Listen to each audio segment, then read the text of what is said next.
I mean, even with regards to like social media, I would get literally, I would get anxiety over like I'll post and I'll quickly run away or go to the toilet or something. I don't look at my phone because like I don't want to see like, okay, is there any likes or not, and that kind of stuff. I find like the biggest obstacle, the biggest topic has been about caring too much about other people's opinions. And I feel like in my life that has stopped me a lot. How does one overcome this imposter syndrome then?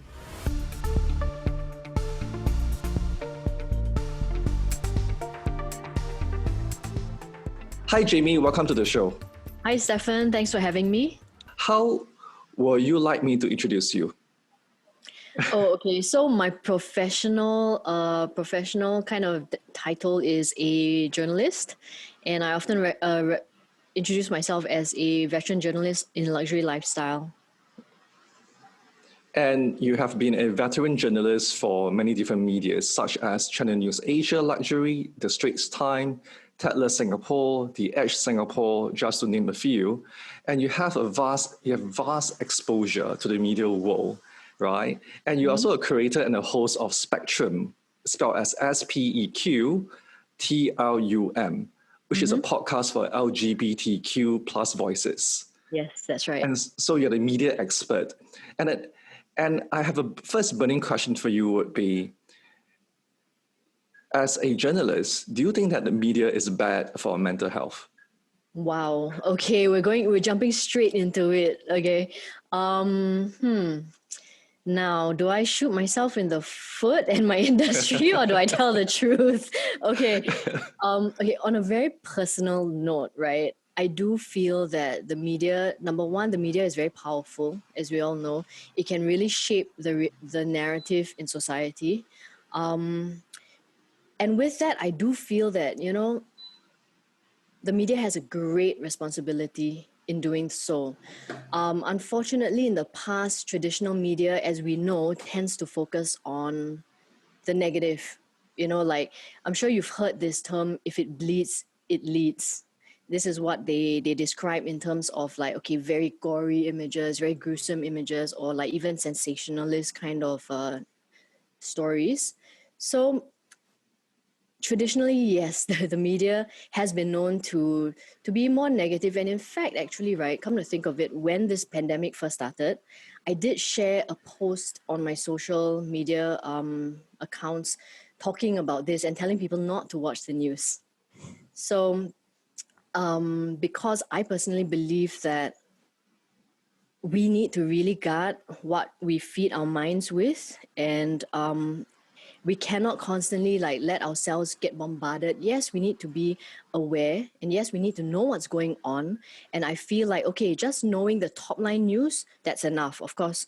But to keep like letting it seep into our psyche over and over again and watching like hours of the news every day, I think that's actually very unhealthy for our mental well-being, especially during this time. Yeah, especially during this time, right? During the pandemic. Yeah. There are like so many people on the ground, like especially in the communities or different workplaces. They have been like so bogged down by the news. And when you take a stroll down the kopitiams or the coffee shops in Singapore, you can hear lots of people complaining, worrying about the economy, the uncertainty of the future. So I guess that I love your perspective of one need to filter, right, the news. And well, talking about filtering negativity, do you have what you recommend is that just focus on the top line, like maybe 10%, and then we move on from there? Yes, I think we really have to be very diligent and disciplined in guarding what we feed into our systems. So a lot of times, like the news that people are getting right now is filtered through their Facebook feeds, for example, or it comes from like friend networks and all. So it's actually a very kind of skewed and biased type of filter, because it's usually things that they are already like on board with, that they're already very comfortable with, and that's the kind of news that they want to consume.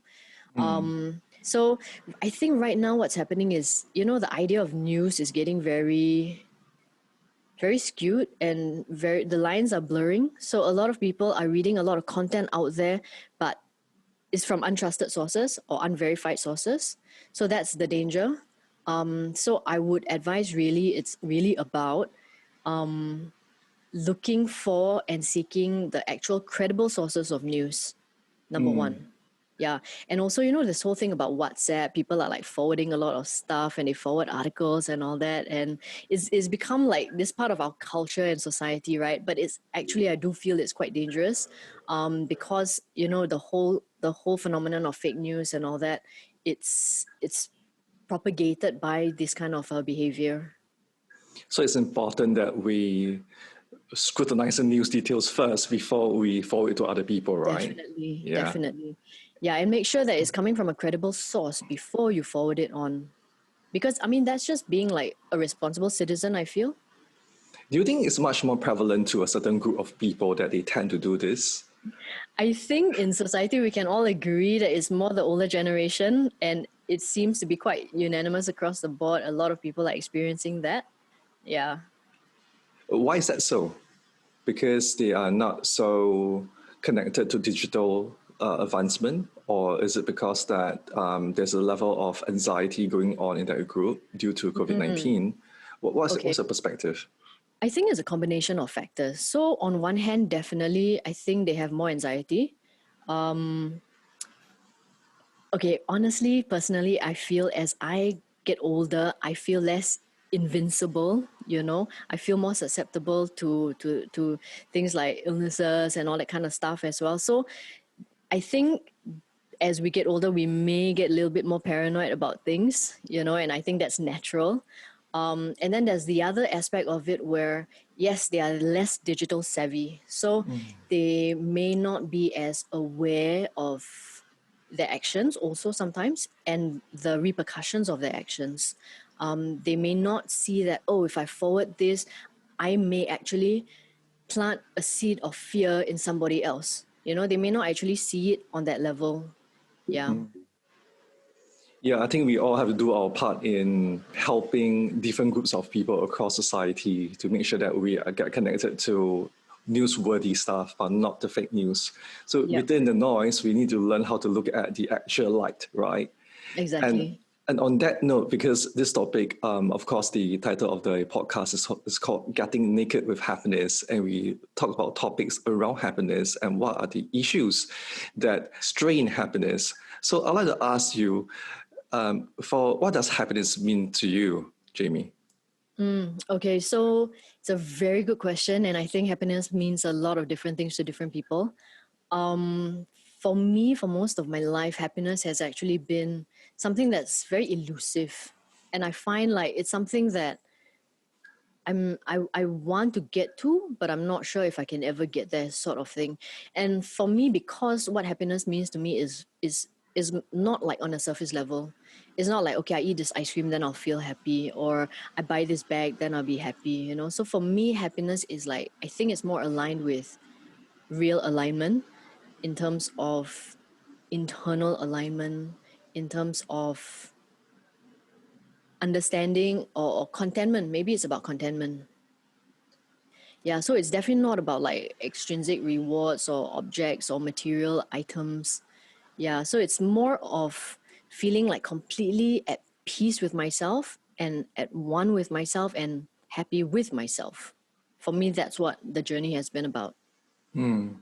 So what you're saying is that happiness would be something more internal rather than external, and whereby you look at maybe experiences or activities that give you fulfillment or relationships that gives you meaning rather than economical sense of material happiness, right? Yes, definitely. Yeah, I think has been an ongoing vast topic that people always ask the question, right? To what end? How could we balance these both areas? How could we have more of one or less of the other?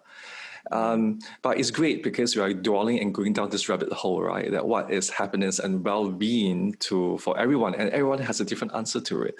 Yep. And for you, Jamie, coming to your happiness plan or your happiness journey, is there anything specific that you have to strip from your life in order to become happier or to achieve your goals of well-being? Okay, so for me, I find like the biggest obstacle, the biggest topic has been about caring too much about other people's opinions and judgments of that people have of me. And I feel like in my life that has stopped me a lot. It stopped me from going after my goals, going after my dreams, and it's really been a huge block, like, I feel, in my life. So a lot of my journey has been about trying to remove that obstacle. Can you share one story or one event behind that related to caring too much about other people's opinion and it has affected you in some ways, and how do you recognize that, and did it happen in a work or life settings, and how long do you take you to recognize or to overcome it?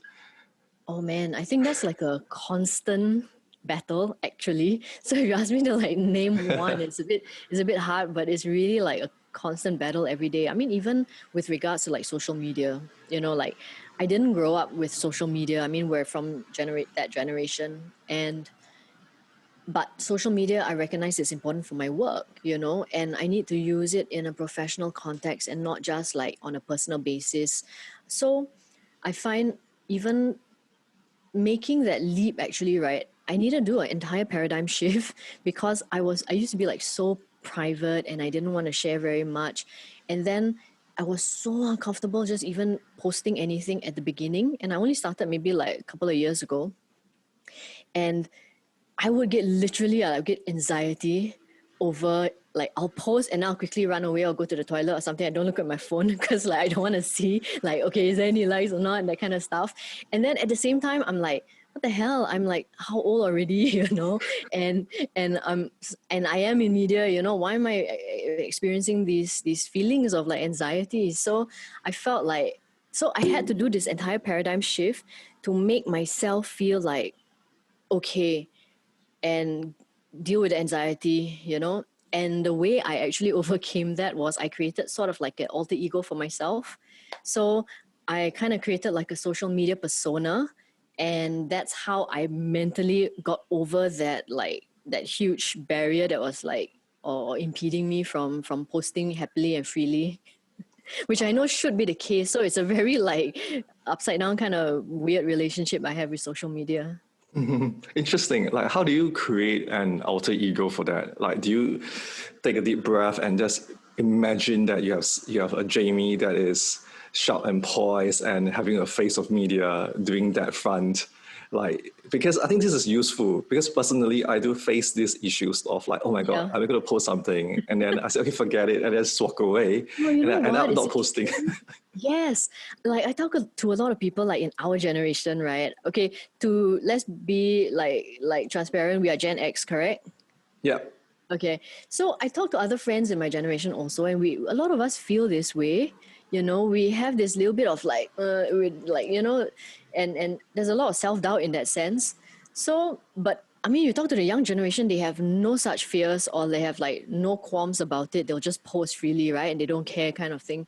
So in order for me to get over that stumbling block, I had to create this mindset of, okay, I think for me it was like, initially, I'm just doing this for work. This is my work persona, and I'm doing this because I have to do it. Which we may touch on later. I found out later on that it's actually not very healthy, and it didn't have very healthy effects along the way on my mental well-being. So I went like into this very work mode, and then I feel like, hey, where's the me in it? Along the way, I started realizing the actual me in it is like, is it still there? And sometimes it becomes very, very work for me, and like it became less spontaneous, less fun. Yeah, less, and the sad thing is, I think it ended up being a bit less engaging. Yeah. Well, I guess that it is what you shared is the essence of like social media posting. Everybody have their own journey in have forming that relationship, and I'm still learning along the way. And when I Yeah. see a lot of influencers when they post everything, I do really admire them. How do you even come up with such content, right, to post these things? Okay, but having said that, right, part of my persona was about being brave and taking risks that the normal Jamie won't necessarily do. So in a way, right, I created this alter ego to like kind of give me permission to do the fun stuff. to be that other persona and other fun person. But I think I kind of took it too far, maybe, but that kind of gave me that permission to let like more of myself out. So I'm still kind of like trying to understand the whole dynamic and the relationship I have with this and how that it's impacted me as well. And it's still unfolding, I'll put it that way. So when you talk about the unfolding of alter egos, do you have other alter egos in other aspects of your life? Because the reason behind that question is I think that all of us wear different masks at different social occasions, not because we want to, because we have to. It's part of our ego functioning because for a while, maybe at one specific area, we need to be a father figure. At another point, we need to be maybe a leader, or it could be we need to be a good friend. So there are so many different perspectives. So is there any strong personas that you have to undertake in other areas of life? Yeah, that's a very, very good question. And it really hits very close to home because I would say a lot of my work persona is is a bit of an alter ego, I think. And being in the media is like, yes, we have to put on certain masks, certain face, and and and because of that, right, along the way in my journey, I realized and I discovered that I suffered from imposter syndrome a lot. I don't think I'm really sharing it publicly like this, in this manner. So it's a bit uncomfortable, but yeah, okay. Thank you for your bravery in sharing this. Yeah, because okay, in my job, I have to interview a lot of CEOs, and that's the level that I engage with. So there's a lot of me needing to be at their level and engage them at their level as well. And in terms of knowledge wise, okay, no problem. I read a lot, I watch a lot of the news, I know what's going on in the world, current affairs, and all that. So in terms of knowledge, I find like, yes, I can engage with them on a knowledge level. But in terms of how I see myself, that's a different story, you see. So whether or not I see myself at that level, but even if I don't, I have to find a way to make myself see myself at their level so that we can engage on the same level. Yeah. So with regards to that, I think maybe yes, there is some sort of like I have to show up, in a certain way. So that may be tapping into a certain kind of like persona as well. Many people are going through the imposter syndrome, right? And It's like the buzzword nowadays, right? yes, it is. I do feel it from time to time too, and it has been so crippling. For me, I think it would be related to when I give a talk or when I need to provide a training, and sometimes I feel like, am I trying? Is this me or am I faking it? Yeah, so this is a Yeah. part that inner voice will come to me and say that, Stefan, I think that you have to work more in this area. And it Yeah. all goes Okay. back to the imposter syndrome. So as a professional, right, for you in this area, can I ask you also like how does one overcome this imposter syndrome then? Is there like a way, is there a method, is there anything we can do? That's a great question. I like what I said earlier, it's like a relationship with oneself. And if there are many different ways to handle it. So for me, what I do is that I use a lot of self-talk and I'll look at like evidences and also past experiences to justify or to talk to that inner part of myself that feels a little bit unassured at the point. Mm-hmm. Yeah, that's number one, a lot of self-talk and looking at past evidences. And number two, a lot of practice and training has to be done for a certain activity to overcome the imposter syndrome. Okay, so meaning like if I'm an interviewer and then I feel like I'm an imposter or I'm a fraud, then if I do much, much more practice and experience in that area, then I will feel less of an imposter, is it? Yeah, so if you've been in this industry for so long, right? And if that voice creep up within you, the first thing to look at is look at all your past accomplishment achievements in terms of the milestones that you have acquired. And that would be a reminder of you that you came so far in achieving this. And then the other part would be if you have a imposter syndrome strike, lack of a better word, knowing that you may face this, it'd be good to spend additional hours in terms of preparation and training. Yeah, and that will overcome that voice. Yeah. Okay. Okay, so preparation and training in any field will help to overcome the imposter syndrome. Okay, got it. Yeah, I wouldn't say it will overcome 100%, but it will help in terms of improving the situation. Okay. Yeah, Yeah. because I still wonder now, like, am I ever going to get rid of it? You know what I mean? Yeah. I mean, it's not like it's all the time, but yeah, sometimes, it creeps back in. So it makes me wonder, like, yeah, I've been around for like 20 years. I've been doing this work for 20 years, and yet once in a while, it still does creep back in. So it makes me wonder, lah. Personally, I do have another strategy, which I think that you can identify with. So sometimes when I feel a little bit of anxiety or like, I start to doubt or worry before a talk or giving I don't know, maybe a presentation of a conference or a workshop, what I do is that I will ask myself, and why am I doing this for? And if I go back to my why, which relates to my meaning or my mission, then I will start to get charged up again and tell myself that it's not about me, but it's about the audience that I'm going to reach out to. And that helps a lot. Right. So do you think imposter syndrome is related to nervousness? It has an impact on nervousness. Yeah. It could be being self-critical. Everyone has a different journey, I would say. Because when we put ourselves out there, people will be looking at you, people will be judging you, and Yep. they'll be you go under scrutiny all the time. Mm-hmm. So sometimes these all come together and you will have a big impact on your anxiety and nervousness. And one of the person that I met, I think you know her, Jade Sia, right? And she said something about, oh, before a talk, if you get anxious, it's good because it makes you sharper. Mm-hmm. Okay. Yeah. And then it's just part of your adrenaline and your anxiety coming to the forth and making sure that you are sharp and edgy so that you can do a good job. Mm-hmm. Yeah. So ever since that, that's one of the best suggestions I've heard, to prepare oneself. Yeah. Relating So, to so nervousness. so to actually tap into the nervousness and use it as to your advantage. Yeah. Okay. It's just like, when a person goes to phenomenal event, let's say, for example, like roller coaster. Mm-hmm. Yeah, so some people love it and Yeah. they will experience adrenaline, endorphins, and all the fun.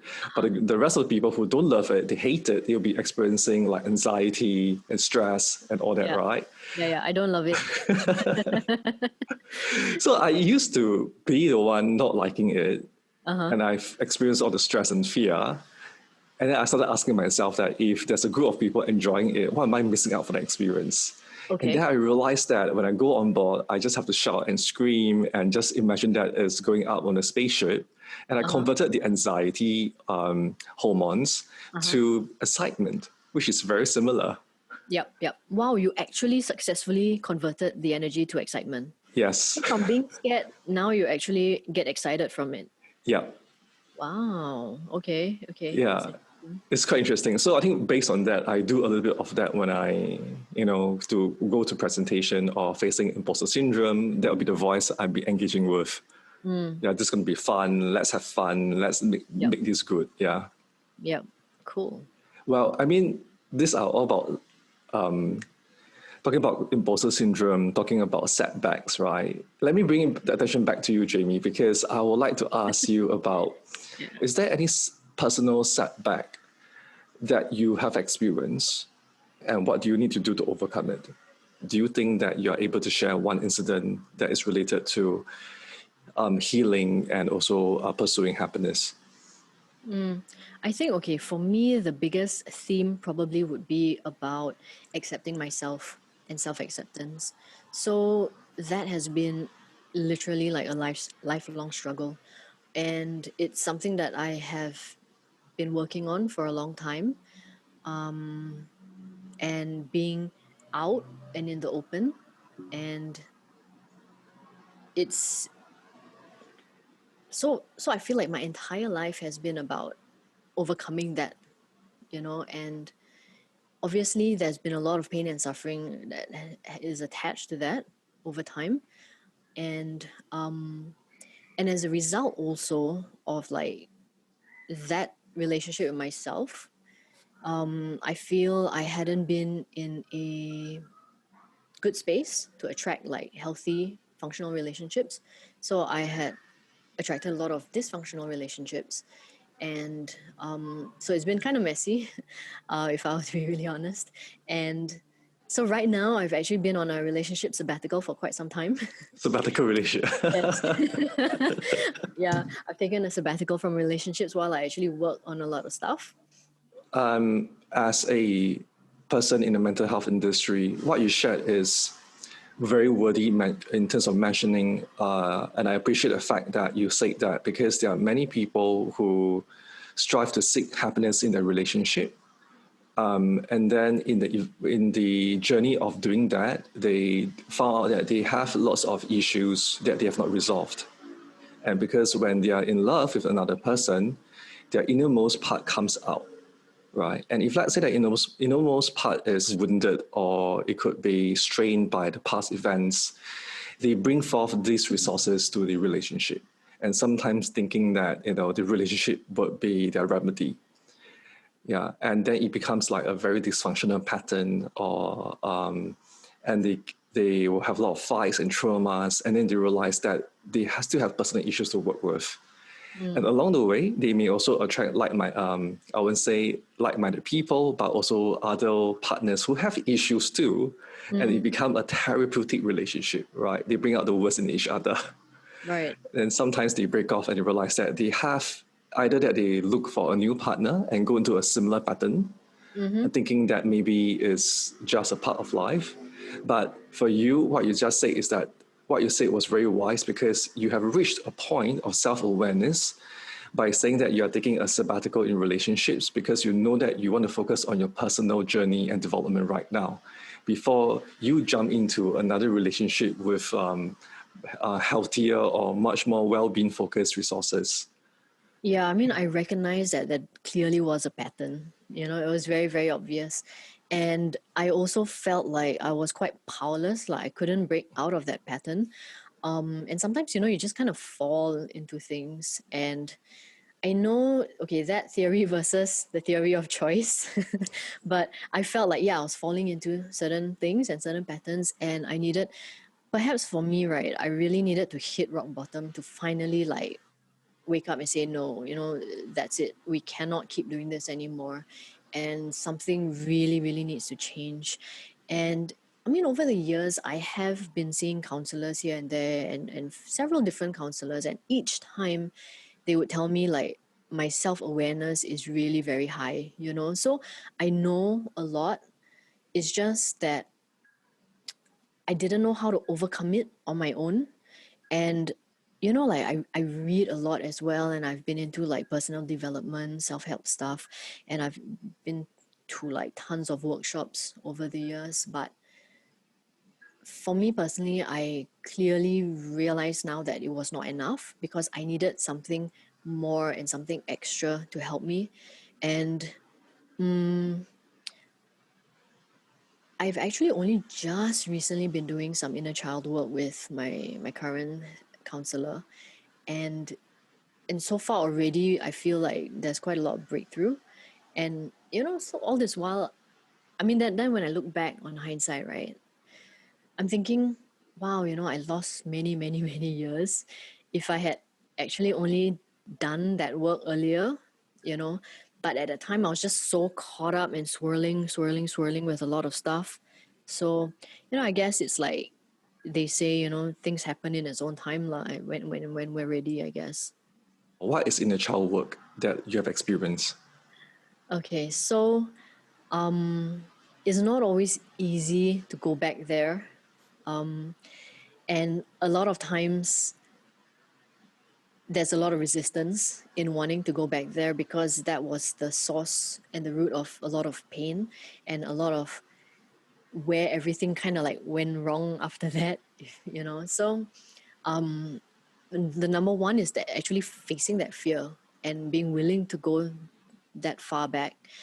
But I find like so much value in it, because you have to get to the root, the root of when things kind of became the way they are. And it really, like everything can be traced back to the things that happened to us in our childhood and how it even shaped our behavior, even our personality and our characters.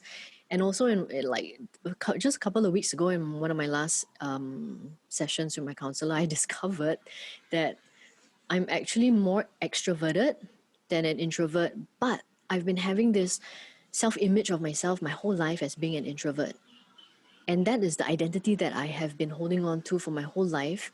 And it's only in the last few years that I've been embracing myself more, and more of my real self and my real personality has come out, that I realized that I'm actually more of an extrovert. And it's because of things that had happened to me in my childhood and in my youth that made me introverted. You know, it made me not want to engage with people, with family, with the world and all that. So I went really into myself and I became very reserved, and I didn't like open up a lot and all that. And recently, like the last few years, that I'm being more of myself. And it's very interesting, right? Because lately, like people that I meet, friends, new work associates, everybody thinks that I'm an extrovert. But in my mind, I've always been an introvert. So when they give me that feedback, I think they're crazy, and then they think I'm crazy, you know.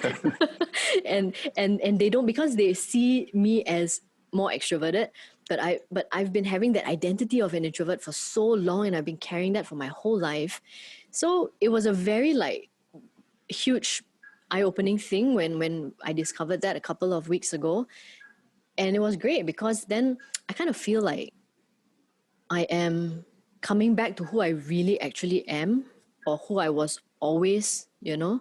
So I find like the inner child work can be very scary, but it's so powerful because, you know, everyone experiences trauma at very, very different degrees. I mean, even small slight things can happen where maybe a parent speaks to the child in a very flippant kind of manner or scolds them or something, but the hurt that it can hit the child is like, and the way the child develops from that can be very, literally life changing, and can literally like change the course of their life, the way they see themselves and all that. So I find like it's so powerful. Yeah, doing any sort of inner child work is really cathartic I would say refreshing, right? And yet, it's very true that it may sound really scary at the start. Like, can you imagine that going back to the past and revisit these events? You know, like as if that we are digging out the skeletons in our closet, right? It's very uncomfortable. As you can see, I'm squirming a little bit in my seat. But it's very powerful. And I feel like I wish I did it sooner, for sure. Yeah. And I'm very happy that you have done so. And I'm even happier that you are sharing this right now, because this would be such a crucial, encouraging information for others who are listening in. And I highly encourage for those who have not done any sort of counseling or therapy work, just for the sake of personal curiosity or even personal development, go and see a therapist, if you are keen in personal development, and visit your childhood experiences. And you may draw a lot of insights from it. And it will make you a better person in some way. And I believe Yeah. in that. The most wonderful thing is that, you know, I feel more and more myself these days. And that is like an absolute gift, you know, to like I gave myself this gift. And yes, I've done the work, and now, you know, I feel like I'm the closest thing to who I was always meant to be, you know. And as a result of it, like a lot of things are happening for me now, and I'm able to move forward on a lot of personal projects that I was like kind of holding back on. And I was like, you know, had a lot of fear around. And and I definitely don't think it's any coincidence, you know, like everything is kind of like coming together now that I've addressed some of these issues that were holding me back. If you could offer an advice to people who are still in that suffering state, they have not asked for help yet, or they're still wondering and feeling confused, right? What would be some of these advices that you would share with them? The one thing that I really like to say is that we are much, much stronger than we think. And we are much, much more resilient than we think we are. And the other thing is, don't believe every thought that you have. This is something that has been a personal challenge also. We are actually not our thoughts. And it's very easy for us to think or buy into the idea that we are what we think, you know. And like if I feel like I'm a lousy person, or I think I'm a lousy person, then I kind of buy into that and I believe it. But the thing is that if we can actually create some emotional distance between our identity and our thoughts of who we think we are, I think that would be quite beneficial. And being able to view that distance and this distinction is also really powerful because, right, if we are not our thoughts, then we can actually change our thoughts. And recognizing that we have the power to change our thoughts. I mean, we hear this and it kind of sounds very cliche. We see memes about it and all that kind of stuff, right? But it is so true. We actually do have that power to change our thoughts. And if we can change the way we think, we can change our mindset, we can change our paradigms, we can actually change our lives.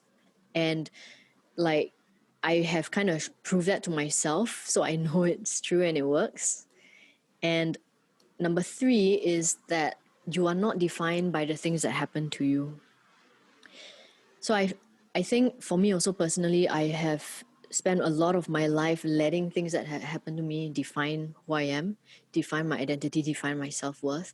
But I think if we're able to break out of that and see also again that it is separate from who we are, something bad had happened maybe, but it doesn't necessarily, we don't have to actually take it on as our identity. And I think that's quite powerful as well.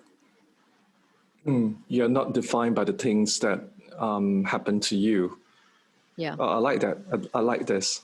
Yeah, I think there's a tendency that we starts to associate oneself, right, in terms of what happened. So they hold on to this narrative for many years in their lives, and they keep going back to the incident, thinking that this is what has happened, and why have they suffered, and it becomes part of who they are. And if they can recognize that this is just one particular event, and their life is not about that one event, they could start to live their life right. Yeah. Of course, easier said than done sometimes. Yes, Yeah, yes, we need to definitely. practice Yeah. self-compassion, mindfulness. Yeah. It all comes together, and if you really put everything together, it can be very, very powerful. So the last thing was that, each moment that we have is really like an opportunity for us to choose a new thought, to choose a new action. And that in itself is like so powerful because we don't have to like repeat yesterday. We don't have to repeat and carry all the bad stuff from yesterday, or the baggage from yesterday, or the bad things that had happened to us. Like each moment we can choose to do something different and take control of our life. If we feel like, okay, maybe it meandered in a way that's like not where we wanted to go, we can actually grab hold of it now and change that direction again. It's hard when you're stuck, and swirling in your mind to be able to see with such clarity. But that's where I would definitely recommend meditation as well, because it will really help to clear your mind. And of course, I'm a big proponent of therapy as well. Great. So do mindfulness meditation or see a therapist? Yeah, yeah. So talking about well-being development, is there a daily habit that you do that builds your well-being? Yeah, so I try to meditate every day. I don't always make it, but I try to make it a daily habit of at least 15 minutes. I know they recommend 20 lah, but I think I haven't got there yet. I'm still building. So 50, I do 15. I also try to go for a 5 km run or walk every day. And that one, I feel it really clears my head a lot. And I would definitely recommend like exercise, any form of movement, you know, because especially for people like me who are like overthinkers and always in my head a lot, I find that getting into my body helps very, very greatly. It helps with the overthinking. It helps with the chaos in my head. It helps me have a much clearer mind, and not just to de-stress, you know, but to really like unravel the thoughts in my head. It even helps me write better as well. So you were right after you walk the 5K or run a 5K. No lah, because I usually run in the evenings, so that's like okay after the work day. But it just helps me have a clearer mind. So that is like everything. Okay, so thanks for that, Jamie. What advice would you give to yourself when you were in the 20s? This is a very loaded one. Okay, so the biggest thing it would be to myself is to don't listen to the people around you, especially family, and don't let their judgments become part of my identity. Because I mean, now on hindsight, I can say that because I've gone through this whole journey. I've done a lot of work, inner work and all that.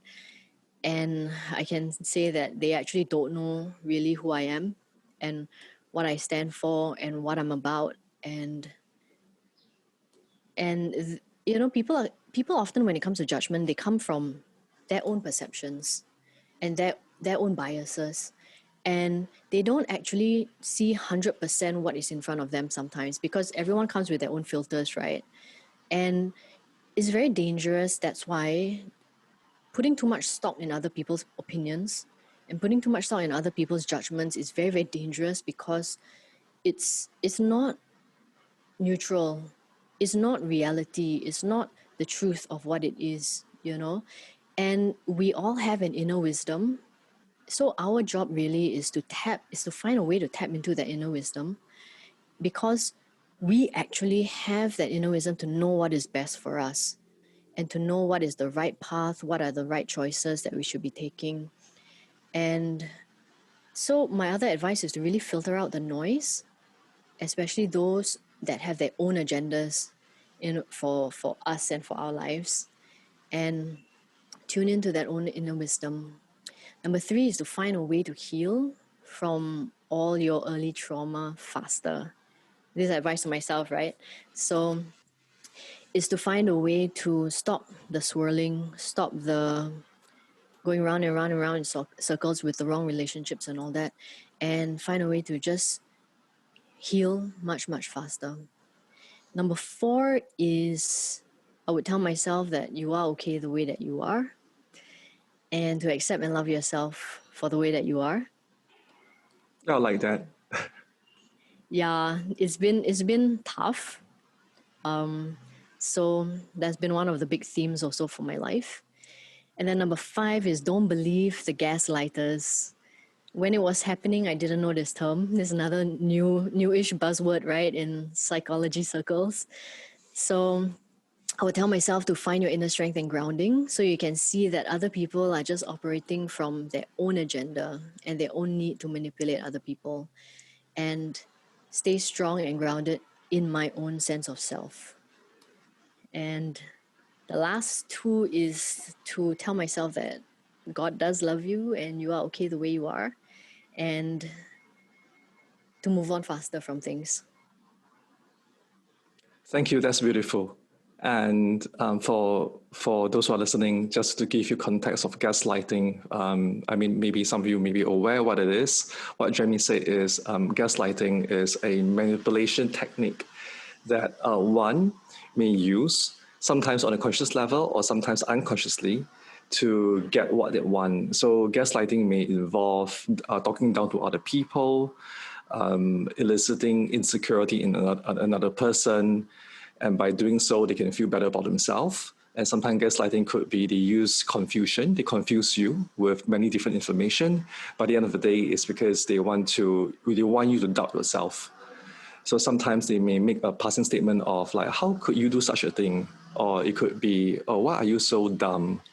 right? And how could you make such a decision? They make you doubt your own sanity, and that is a form of gaslighting. Yeah. It's widely occurring right now in many different parts of life. It could be in relationships, it could be in the workplace, it could be in friendships also. So pay attention to it, gaslighting. Yeah, it's very insidious and it happens more often than we think. And it's also like when people deny your reality, like just completely flat out deny something happened. that can be quite extreme also, and then it makes you question your sanity lah. Yeah. And the best part is sometimes these gaslighters, they will justify their words by saying that, but this is the truth. Or this is, I just being honest.